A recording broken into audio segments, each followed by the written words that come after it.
Channel तो हम short note में देखेंगे हमें क्या क्या मेंशन करना है आज के लिए। पहला हमारा है ज्योग्राफी और पॉलिटी एंड गवर्नेंस में आ सकता है कालसा बंदूरी ड्रिंकिंग वाटर प्रोजेक्ट। ठीक है, तो इसमें क्या है कि अंडरटेकन बाय कर्नाटका गवर्नमेंट, ये कर्नाटक गवर्नमेंट में आता है। रिवर कॉन्फ्लिक्ट है मंडोवी और महादाई रिवर के बीच में, ये दोनों सेम ही रिवर हैं, सॉरी रिवर कॉन्फ्लिक्ट है ये, चाहे इसको मंडोवी कहो या महादाई रिवर। ठीक है, और इसमें है कि flowing through Goa, Karnataka and Maharashtra. तो ये जो रिवर है वो फ्लो करती है गोवा, कर्नाटका और महाराष्ट्र के थ्रू। और देखो इसमें अभी क्या एम है, ठीक है, इस रिवर के लिए कि कंस्ट्रक्ट करना 11 dams on the river Mandovi. तो इस मांडवी जो रिवर है इस पर 11 डैम कंस्ट्रक्ट करने की बात की जा रही है, बनाने की बात की जा रही है। ठीक है, तो ये बस इतना ही जानना था इससे रिलेटेड। हमने पूरा देखा था कि महाराष्ट्र और ये जो रिवर के बारे में, तो अभी आगे हम देखेंगे। और हाँ, अगर क्लियर नहीं होगा उसके लिए सॉरी, क्योंकि मैं कॉपी में वो करके फिर फ़ोटो क्लिक करती हूँ तो कई बार क्लियर नहीं आता, उसके लिए सो सॉरी। नेक्स्ट है वॉइस टेक्नोलॉजी से रिलेटेड, ये साइंस एंड टेक से रिलेटेड है। तो इसमें है इनकम्पास वॉइस बायोमेट्रिक और वॉइस स्पीच कॉग्निशन टेक्नोलॉजी है ये। Global adoption of smartphone led to increase in biometric for security. तो मोस्टली लोग क्या कर रहे हैं, स्मार्टफोन यूज़ कर रहे हैं, तो ये जो बायोमेट्रिक है सिक्योरिटी के पर्पज़ से ये इसका यूज़ बहुत ज़्यादा बढ़ गया है। Not entirely secure and vulnerable to deepfake. तो इससे रिलेटेड हमने डिटेल में देखा था, वॉइस टेक्नोलॉजी की बात की जा रही है, ठीक है, सिक्योरिटी पर्पज़ से। ये कहा जा रहा है कि ये एक बेस्ट अल्टरनेटिव है, बेस्ट ऑप्शन है। ठीक है, जो भी फ्रॉड्स हो रहे हैं, बैंक फ्रॉड और जो भी चीज़ें, देखो न्यूज़ में इसीलिए आया है कि बैंक फ्रॉड और ये सारी चीज़ें बहुत ज़्यादा बढ़ रही हैं, इसके लिए ये चीज़ लाने की बात की जा रही है, वॉइस टेक्नोलॉजी। और इसमें ये बताया जा रहा है कि not entirely secure and vulnerable to deep fake. तो मतलब डीप फेक और ये सारी चीज़ें भी हैं, ठीक है, और वनरेबल भी है, इसको सही से यूज़ करने की ज़रूरत है। Create a digital voice print and compare it to a caller voice. तो इसमें क्या होगा, जैसे अगर कोई फ़ोन करता है या कोई वॉइस चेंज कर वो उसकी वॉइस में बात करने की सोचे, ठीक है, ठीक है, तो इसमें क्या लगाया जाएगा, वॉइस प्रिंट होगा, वो कंपेयर करेगा कॉलर की वॉइस से, उसके बाद चीज़ें होंगी। जैसे अगर किसी को डिजिटली कोई भी चीज़ क्या करनी है, ट्रांसफ़र करनी है, कुछ भी करना है, तो उसके लिए ये पहले कंपेयर की जाएगी वॉइस, और वॉइस प्रिंट होगा, उसके बाद ये चीज़ें आगे प्रोसीड होंगी। Police can leverage voice to improve investigation. Police क्या कर सकती है, ये यूज़ कर सकती है वॉइस को इन्वेस्टिगेशंस के लिए, ठीक है, इफ़िशियंसी के लिए, और आइडेंटिफाई करेगी क्रिमिनल्स, ट्रैक को आइडेंटिफाई कर सकती है बेटर रिस्पॉन्ड के लिए, और प्रिवेंट कर सकती है क्राइम्स को। ये पुलिस के लिए भी हेल्पफुल होगा, ठीक है, वॉइस टेक्नोलॉजी। क्रिमिनल बैकग्राउंड को चेक किया जा सकता है सिक्योरिटी पर्पज़ से एयरपोर्ट पे, ठीक है। और इसमें क्या है कि voice has much lower error rate. तो ये जो वॉइस है उसका बोला जा रहा है कि लोअर एरर रेट होता है, और इसमें कोई ज़रूरत नहीं है आई कांटेक्ट की, ठीक है।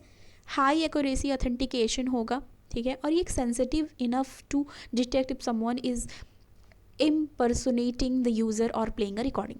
तो ये क्या करेगी, इतना सेंसिटिव इनफ है, ये इतना है इसका कि ये डिटेक्ट कर सकती है अगर कोई रिकॉर्डिंग चलाने की कोशिश कर रहा है या मिमिक्री कर रहा है, किसी की सेम वॉइस निकालने की कोशिश कर रहा है, तो ये भी वो चीज़ क्या कर सकती है, आइडेंटिफाई कर सकती है वॉइस टेक्नोलॉजी जो ये डेवलप करने की बात की जा रही है, ठीक है।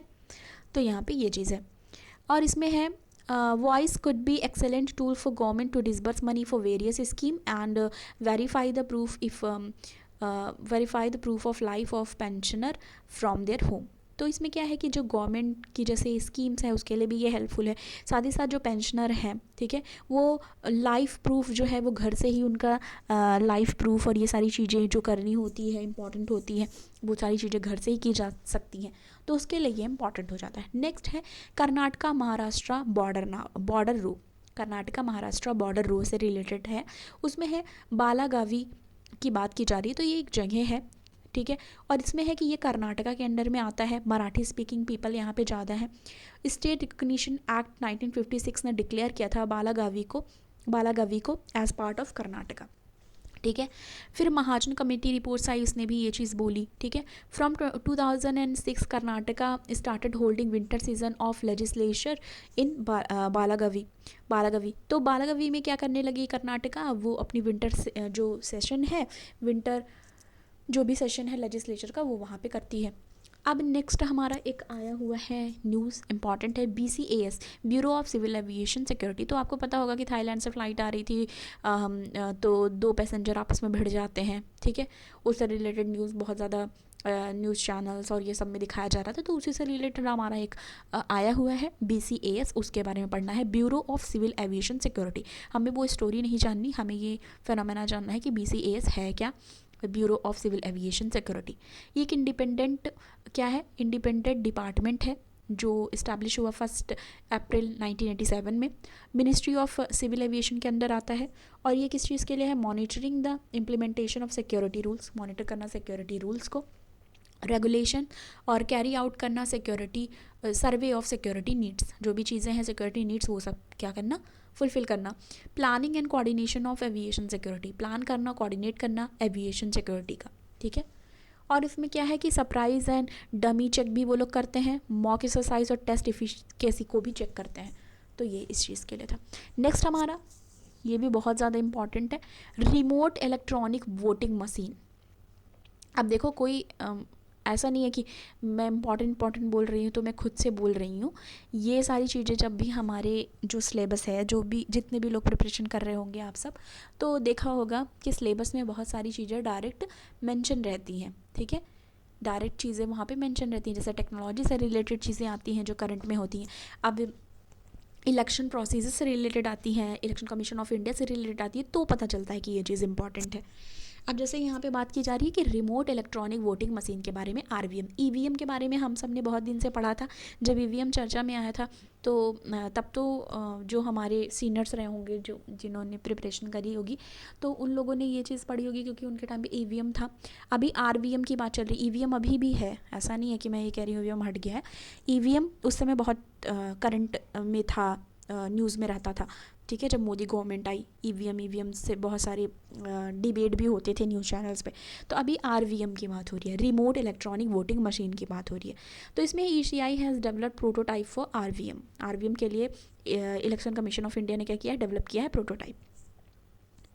अब इसमें क्या है, एम क्या है, फैसिलिटेट करना voting for domestic migrant across India. मतलब जो भी डोमेस्टिक माइग्रेंट्स हैं, जो भी अपनी जो उनके कॉन्स्टिट्यूएंसीज़ है जहाँ वो वोट देते हैं वहाँ पे नहीं है, वहाँ अपनी कॉन्स्टिट्यूएंसी से दूर हैं, उनके लिए ये बात हो रही है, एम किया जा रहा है, इनका एम है फैसिलिटेट करना, मतलब उनको प्रोवाइड करना वोट करने के लिए जो डोमेस्टिक माइग्रेंट है अक्रॉस इंडिया में, मतलब वो काम करते हैं अपनी जगह से जाके, ठीक है।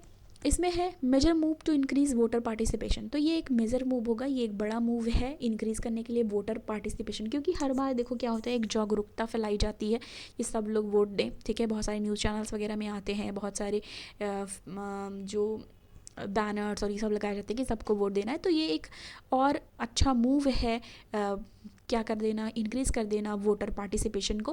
क्योंकि कई बार क्या होता है, लोगों के पास ये होता है कि हम तो यहाँ हैं, हम वोट नहीं दे सकते, मेरे तो वोटर ID मेरे घर की बनी हुई है, जो बाहर काम करते हैं, चाहे स्टूडेंट हो चाहे फिर वर्किंग हो, ठीक है।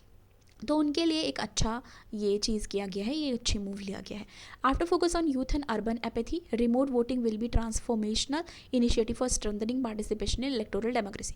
तो ये कहा जा रहा है कि जो ये रिमोट वोटिंग है वो ट्रांसफॉर्मेशनल जो इनिशिएटिव है, एक स्ट्रेंथन करने के लिए पार्टिसिपेशन को इलेक्टोरल डेमोक्रेसी के लिए, मतलब ये बहुत ज़्यादा एक अहम रोल हो जाता है, मतलब इम्पॉर्टेंट रोल है। RVM developed by public sector undertaking. तो ये अगर ये जानना है कि RVM डेवलप किसने किया है, तो public sector undertaking, public sector ने के द्वारा किया गया है ये।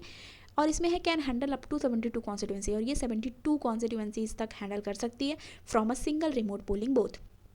एक सिंगल रिमोट पोलिंग बूथ से 72 कॉन्स्टिट्यूंसीज तक हैंडल किया जा सकता है। आइडेंटिफाई करना क्या क्या चीज़ें, इंश्योर सिक्रेसी ऑफ वोटिंग, क्या क्या देखना ज़रूरी है यहाँ पे कि इसे इंश्योर किया जा सके सिक्रेसी ऑफ वोटिंग, मतलब सीक्रेट रहे, ठीक है, वोटिंग एक सही तरीके से हो पाए, ये चीज़ ध्यान देनी है। फैसिलिटी ऑफ पोलिंग एजेंट होने चाहिए हर पोलिंग बूथ पे, ठीक है। काउंटिंग ऑफ वोट्स जो है वो एक सही से हो पाए, सही मैनर में हो पाए, ठीक है, जिससे कि एक फेयर इलेक्शंस हो पाए, ये ध्यान देना है, ठीक है। अब इसमें देखो RP act, representation of people act 1950 और 1951, ठीक है, और कंडक्ट ऑफ इलेक्शन रूल 1961 और रजिस्ट्रेशन ऑफ इलेक्शन रूल 1960 60, ठीक है। इसमें क्या है कि need to amend to introduce remote voting कहा जा रहा है। ये जो तीनों चीज़ें, मतलब ये सारी चीज़ें जो दी गई हैं, RBA 1950-51, conduct of election rule 1961, registration of election rule 1960, ये सारी चीज़ों को अमेंड करने की ज़रूरत है, इंट्रोड्यूस करने के लिए रिमोट वोटिंग को, ठीक है। और RVM की नीड एक चीज़ के लिए और है, migrant can vote through RVM। ये चीज़ हम शुरू से ही पढ़ते आ रहे हैं कि माइग्रेंट जो हैं वो एबल हो पाएंगे वोट करने के लिए RVM के थ्रू, ठीक है। तो ये सारी चीज़ें थी हमारी जो कि हमें पढ़नी थी। Thank you so much.